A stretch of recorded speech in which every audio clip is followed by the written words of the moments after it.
আসসালামু আলাইকুম। SJ Julie ব্লগে আপনাদের সবাইকে স্বাগতম। আপনারা কেমন আছেন কমেন্টে জানাবেন। কে কোথা থেকে আমার ভিডিও দেখছেন কমেন্টে জানাবেন। তো এদিকে আমি জলপাই সিদ্ধ করে জলপাইয়ের আচার বানিয়ে নিচ্ছি।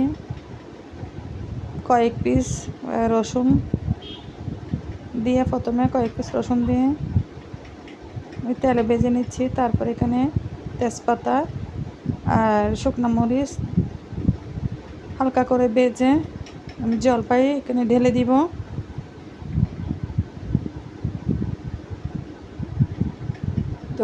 জলপাই ডালার পর আমি একটু নাড়ে দিব। এদিকে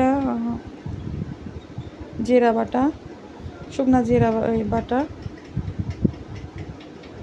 ঠালানো শুকনা জিরা বাটা। আমি এর পাকে লবণ আর চিনি অ্যাড করে দিছি। যেহেতু আমার হাতে মোবাইল ছিল, এটা আপনাদের সাথে শেয়ার করা হয় নাই।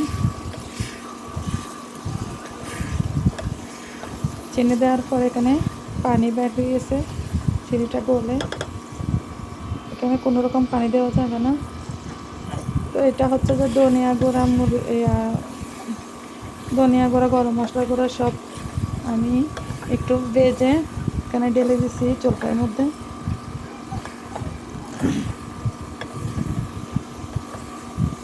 তো আমার ভিডিও যদি ভালো লাগে তাকে লাইক কমেন্ট শেয়ার করতে ভুলবেন না। তো আমার চ্যানেলটি সাবস্ক্রাইব করে দিবেন।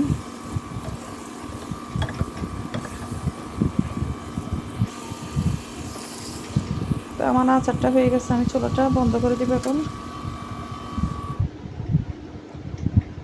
তো এটা হচ্ছে সন্ধ্যার দিক দিয়ে আমি কেক বানাচ্ছি। এটা পুরোটা ভিডিও করা হয় নাই।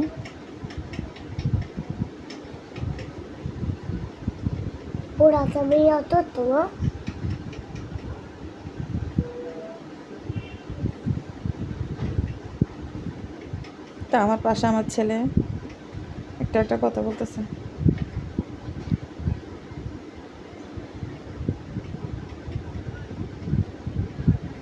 তা আমি প্লেটে ক্রিমটা দিয়ে তারপরে এখানে কেকগুলো দিয়ে দিব স্লাইস করে 3 পিস। 3 স্লাইস আমি দিয়ে একটু কেকটার উপর থেকে ক্রিমগুলো লাগিয়ে নিচ্ছি।